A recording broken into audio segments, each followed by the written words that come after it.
Jadi sekalian ngomong Pilkada Jakarta ya, yang pasti kita sangat apresiasi, hasil yang berjalan sejauh ini. Ridwan Kamil dan Suswono juga Darmakun juga tidak mengajukan gugatan kan.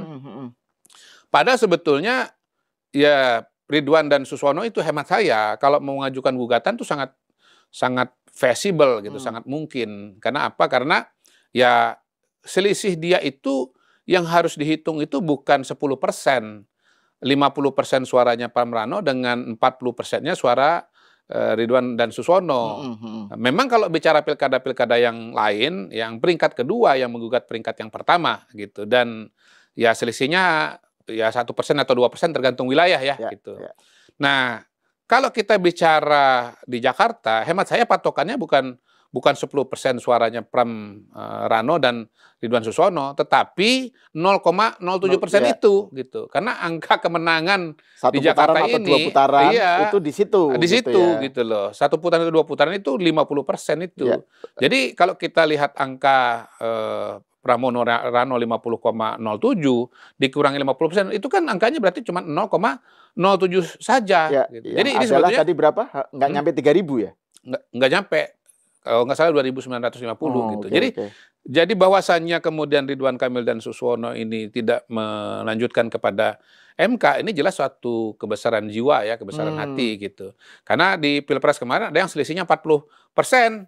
57 dikurang 17 masih mengajukan gugatan gitu loh. Ini cuma 2.900 0,07% tidak mengajukan gugatan gitu. Jadi ya kita apresiasilah tidak dilakukan gugatan, lalu kemudian ya partisipasi pasangan Ridwan dan Suswono, lalu Darmakun dalam tapi ada juga narasi yang bilang gini, Mr. Q, bahwa tidak jadinya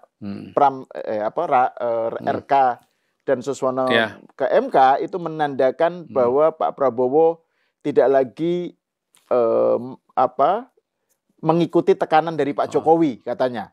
Jadi Pak Jokowi itu pengen 2 putaran, tapi Pak Prabowo nggak mau gitu, karena dia pengen menjaga hubungan dengan Pram. Karena Pram ini adalah fasilitator atau jembatan menuju Bu Mega gitu. Menurut Mr. Q gimana bacaan? Nggak tahu, kita kan harus tanyakan langsung sama Pak Jokowi atau Pak Prabowo.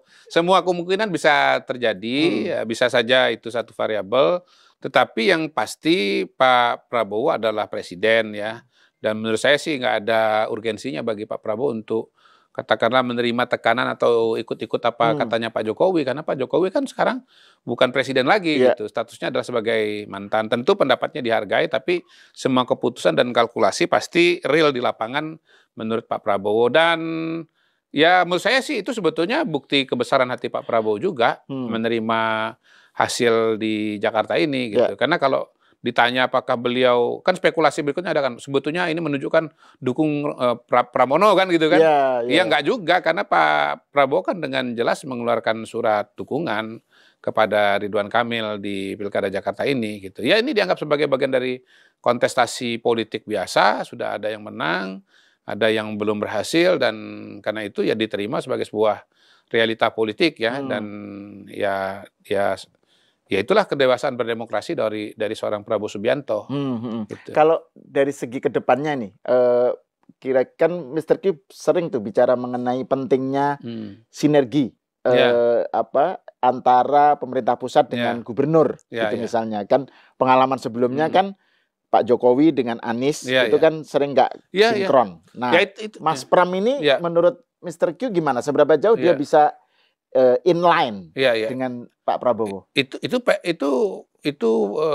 teka-teki kita berikutnya, remain to be seen kan begitu kan.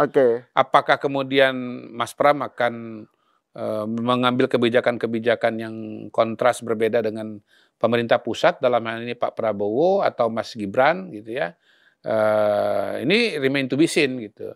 Nah, kalau kita lihat wacana-wacana yang disampaikan oleh Mas Pram ya, sependek yang saya ingat ya, saya sebut sependek karena konsentrasi saya kan udah lebih banyak soal pemerintahan di pusat gitu. Kayaknya nggak ada perbedaan kebijakan yang sangat kontras ya antara Mas Pram dengan pemerintah pusat atau dengan gagasan Ridwan Suswono misalnya. Kalau zamannya Anies dan Ahok misalnya, kita udah memang lihat itu ada yang normalisasi, yang ada namanya naturalisasi. Ya, betul, betul.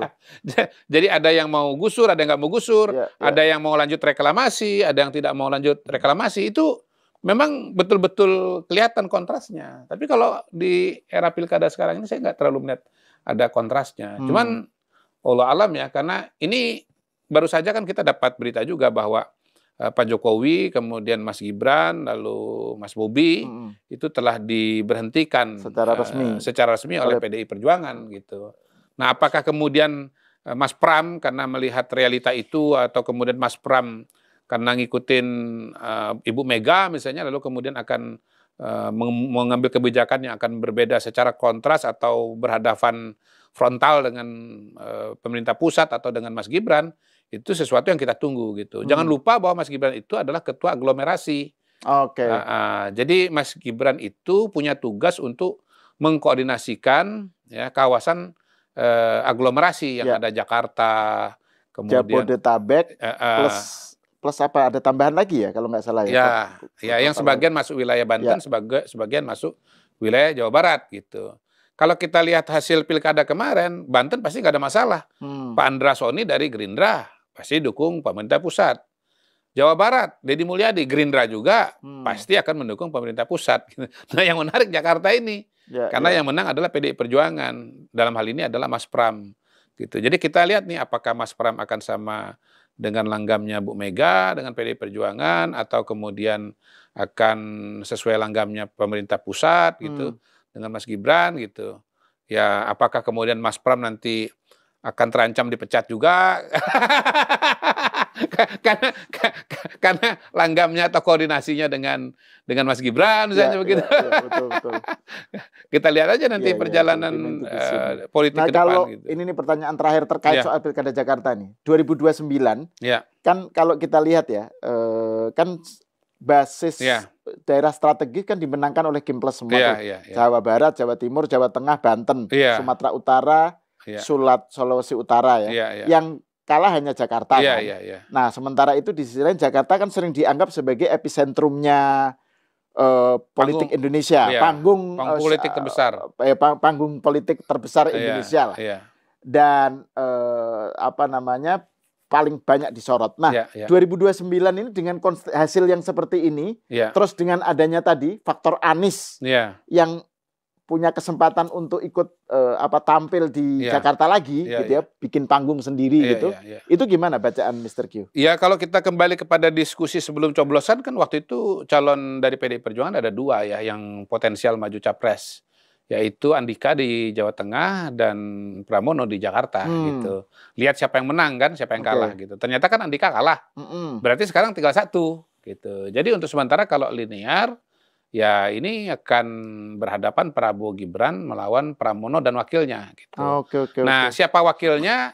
Pertama tentu secara instinktif kita akan mengatakan Anies kan gitu kan. Secara instinktif juga kita bisa mengatakan bahwa pada hari ini Anies sudah diterima dalam hati Ibu Mega. Jadi Anies sebetulnya misinya berhasil. Gitu. Ini kita udah ingatkan ya pada waktu itu. Anies ini agendanya adalah mencari jalan masuk ke pentas nasional lagi. Dengan cara apa? Dengan cara nebeng PDI Perjuangan. Kenapa PDI Perjuangan?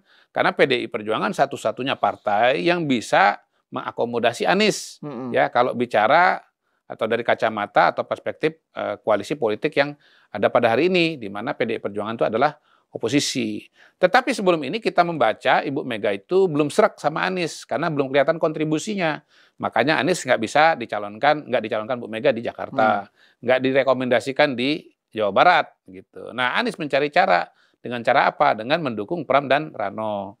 Karena sudah mendukung dan kemudian menang, maka kita melihat bahwa ada jalan yang terbuka bagi Anies untuk maju lewat PDI Perjuangan. Tetapi logikanya bukan sebagai calon presiden, tapi wakil presiden. Nah, pertanyaannya, Mas Anies mau atau enggak sih gitu. Nah, yang kedua datang kemungkinan dari partai politik lain, dari tokoh politik yang punya partai. Nah, ini peluangnya juga besar. Kenapa? PDI Perjuangan kursinya hanya sekitar 18% di DPR RI. Jadi kalau syaratnya masih 20% di 2029 nanti, maka masih kekurangan kursi. Kekurangan kursi itu harus diambil dari partai-partai yang ada di parlemen gitu. Nah, partainya Mana saja, ya kalau kita lihat gelagat-gelagatnya kemarin yang berafiliasi dengan Anies misalnya, itu ada PKB, Caimin, atau Nasdem gitu. Nah, santer juga di Jakarta ini kan bahwa Nasdem dan PKB juga nggak solid dukung Ridwan Kamil gitu. Ya, dan kalau saya baca koran, saya nggak sebut namanya ya, inisial aja, MI. Aroma-aroma Nasdem ke Anies itu memang masih kental gitu. Masih kental di aroma-aromanya. Jadi bukan mustahil lah misalnya nanti Pramono dengan Muhaimin misalnya gitu. Atau Pramono mungkin dengan Prananda Paloh misalnya gitu. Kalau Pak Surya Paloh kan nggak akan maju calon presiden atau wakil presiden. Atau misalnya ya Pramono dan Anies, Aniesnya didukung oleh Nasdem misalnya begitu. Ya per hari ini kalau secara sederhana sih menurut saya sih lawannya Prabowo dan Gibran itu kemudian adalah Pramono dan Anies. Dan ini sekali lagi tesis Mr. Q masih benar. Jadi ini penjelasannya seperti itu. Gitu.